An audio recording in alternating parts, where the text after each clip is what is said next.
Bonjour. Aujourd'hui, je voulais vous parler de ce moment où tout bascule dans notre vie, le diagnostic. Ce moment très particulier où on nous annonce que nous avons un cancer et où tout se brouille dans notre tête.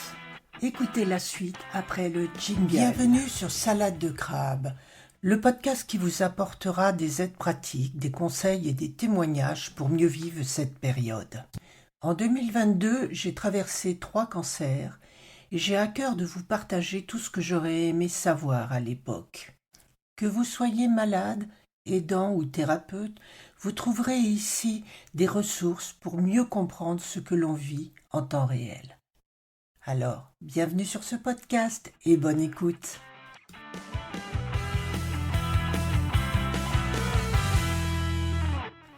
Je crois que chacune d'entre nous se rappelle du moment précis où le médecin ou l'oncologue ou le radiologue nous a annoncé que c'était pas bon, voire que nous avions un cancer.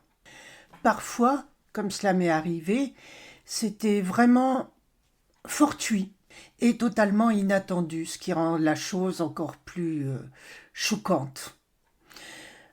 On y va pour un examen de routine et là, on nous annonce qu'on a une boule. Et ça commence à tourner dans notre tête. La peur commence à monter. Quelquefois, on se dit ça y est, comme moi.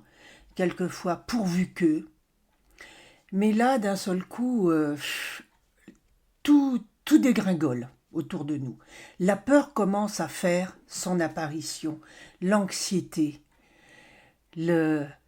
Le fait simplement de penser au mot cancer, et comme le disait un oncologue, le mot tumeur, qui veut dire aussi tu meurs, qui est porteur de tant de significations, nous arrive en pleine face, alors que nous n'y sommes absolument pas préparés. Il y a aussi le cas où on a nous-mêmes détecté quelque chose d'anormal, que ce soit une boule, un écoulement, une, une modification de la peau ou autre chose. Et là, déjà, la peur est présente, l'angoisse. Et si c'était un cancer? Alors, quelquefois, certaines d'entre nous repoussent le fait de prendre rendez-vous, ce qui est totalement une mauvaise idée. La peur n'évite pas le danger, dit-on, et plus vite c'est pris, mieux ça vaut. Puis il y a le retour à la maison.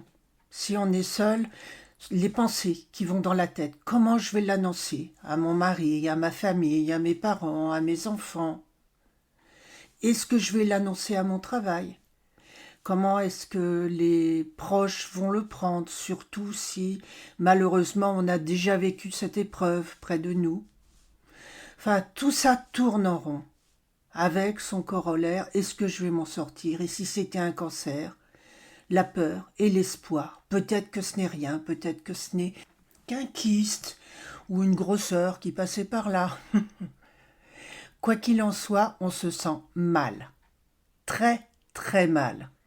Et souvent, on se retrouve en état de sidération parce que littéralement, le ciel nous est tombé sur la tête. Et là, il faut gérer. Et l'une des défenses que l'on peut avoir, peut-être ou l'attaque, c'est-à-dire on se met immédiatement dans l'action, ou la fuite. On n'y pense pas, on fait autre chose, on repousse. Ou alors le figement, c'est-à-dire on ne peut plus rien faire, on ne peut plus penser, on est totalement bloqué, tout s'arrête dans notre tête et autour de nous. Et après, quoi que l'on pense, même si on est optimiste, arrive le balai des pensées. De jour, de nuit, et comment je vais faire, et si c'était ça, et comment gérer, et comment faire. Et surtout les peurs pour sa santé. D'autant plus si on a eu une mère, une grand-mère, une sœur atteinte de la même maladie. Après, tout s'enchaîne, très très vite le plus souvent. En ce qui me concerne, toutes les semaines, j'avais un nouvel examen qui me faisait avancer malheureusement dans la maladie. Et si vous voulez en savoir plus, vous pouvez écouter les premiers épisodes de ce podcast, dans lesquels j'annonce d'abord le diagnostic, ensuite la mammographie, ensuite la biopsie, enfin tout ce par quoi nous passons avant d'aller plus loin. Et là, on commence à se sentir totalement dépossédé. Dépossédé de son temps parce qu'on n'a même pas le temps de réagir que les rendez-vous sont là. Venez tel jour, telle heure, on vous fera ça. Plus la peur, évidemment, des examens, parce que ce n'est pas anodin, une prise de sang, une biopsie, une radiographie, une mammographie, une échographie, un IRM, un scanner. Enfin, tout ça devient anxiogène et très lourd à supporter. D'autant plus si on habite en campagne, comme moi et comme beaucoup de femmes, loin d'un hôpital, ce qui implique des trajets continus et longs. J'avais tous les jours 1 heure de route pour aller à l'hôpital, 1 heure aller et 1 heure retour. Donc, la demi-journée est totalement flinguée.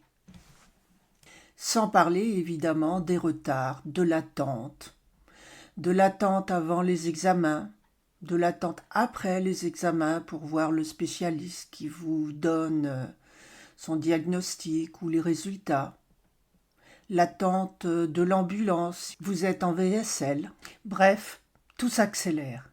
Et là, vous commencez à vous rendre compte que votre vie ne vous appartient plus, que vous êtes totalement dépossédé de votre corps, de vos envies, de votre temps, que vous n'êtes plus que, je ne veux pas dire un jouet, ce n'est pas du tout le terme, mais que vous êtes à la disposition des médecins, que ce sont eux qui vont décider de ce que vous allez vivre, et même s'ils vous demandent votre avis ou s'ils vous expliquent en vous disant « êtes-vous d'accord ?», c'est compliqué, parce qu'on est toujours dans cet état d'hébétude, cet état où on n'arrive pas à comprendre. Moi, j'entendais, mais ça n'arrivait pas jusqu'au cerveau.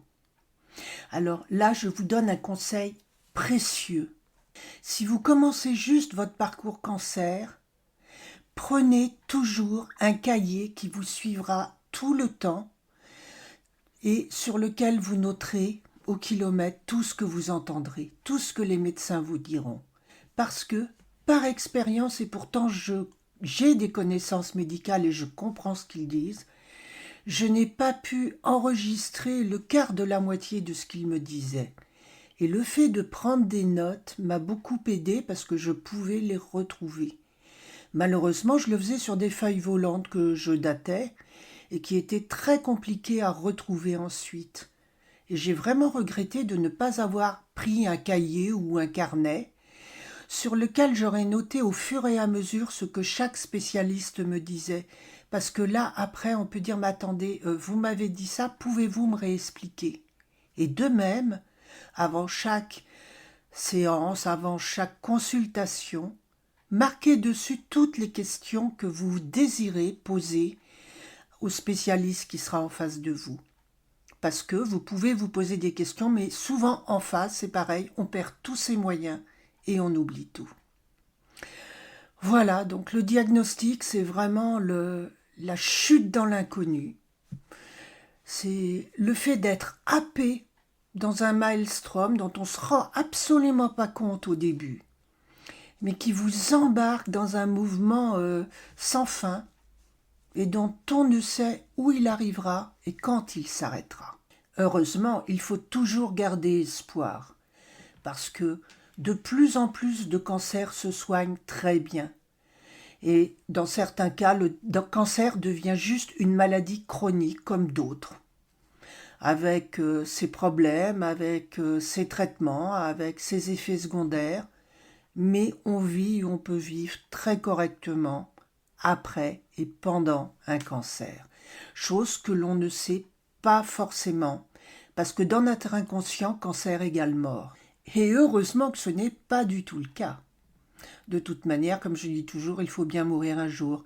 Mais là, c'est un reflet de notre propre mortalité qui nous est vraiment flanquée en pleine face, sans aucune préparation et d'une manière très, très violente. Heureusement, il existe des outils, des techniques pour arriver à gérer notre stress, notre angoisse, Et je peux vous assurer qu'elle va arriver et qu'elle va souvent fluctuer pendant cette période parce que le parcours cancer est un véritable ascenseur émotionnel, comme je l'expliquais dans l'épisode 27. Car on vit continuellement des hauts et des bas. On a un espoir et puis après on a un résultat d'examen. On reprend et puis un nouveau traitement arrive. Des nouvelles arrivent qui sont bonnes, parfois moins bonnes. Enfin, c'est vraiment un ascenseur émotionnel dans lequel vous allez peut-être, malheureusement, mettre le pied, la jambe et le corps tout entier. Alors moi, ce qui m'a vraiment aidé, ça a été l'EFT, cette méthode que l'on peut apprendre et utiliser en 5 minutes de manière autonome et absolument partout. Je peux vraiment dire qu'elle m'a sauvée parce que je l'ai utilisée tous les jours, tous les jours, tous les jours. Et si cela vous intéresse, vous pouvez aller la découvrir dans l'épisode 16.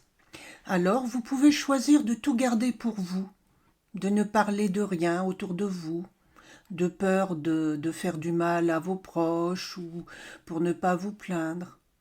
Mais sachez quand même que la résilience se fait lorsque l'on vit ses émotions à fond, lorsque on accepte d'en parler et de les vivre. Et ainsi seulement elles peuvent s'évacuer et justement les chocs s'atténuer avec le temps. Et je peux dire qu'en me retournant sur mon parcours, aujourd'hui où j'en suis à près de 2 ans de l'annonce du premier cancer, je n'ai pas vraiment de mauvais souvenirs. Ça s'est passé, oui. Ça a été dur, oui. Mais la vie est encore devant moi et elle est tellement belle. Oui, je vais avoir encore des examens et on verra bien ce qui arrivera. Pourquoi s'en faire? Et c'est ça vraiment l'utilité de ces techniques comme l'EFT.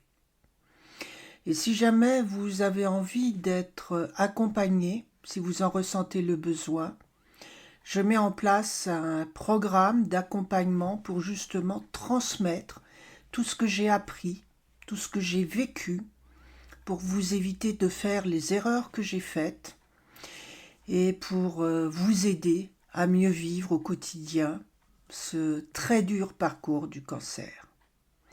Si vous voulez en savoir plus, le lien sera dans le commentaire. En attendant, il faut arriver à digérer cette annonce.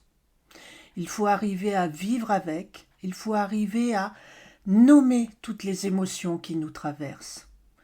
Que ce soit la peur, que ce soit l'angoisse, que ce soit la honte, la culpabilité aussi, et on n'en parle jamais. Enfin, tout ce panel d'émotions qui font que nous sommes des êtres humains et que nous sommes toutes différentes. C'est normal de les vivre. Elles sont là justement pour dire que nous avons des besoins qui n'ont pas été respectés. Et je vous en parlerai plus tard. Mais vivez, acceptez vos émotions. Si vous avez envie de pleurer, pleurez. Si vous avez envie de hurler votre colère, mettez-vous dans un coin et hurlez-la. C'est OK. Et ça vous fera un bien énorme. Voilà, bien, j'espère que j'aurai pu vous aider avec cet épisode. N'hésitez pas à m'envoyer vos commentaires ou vos questions si vous le désirez. Je suis trouvable sur Facebook. Et je vous donne rendez-vous pour le prochain épisode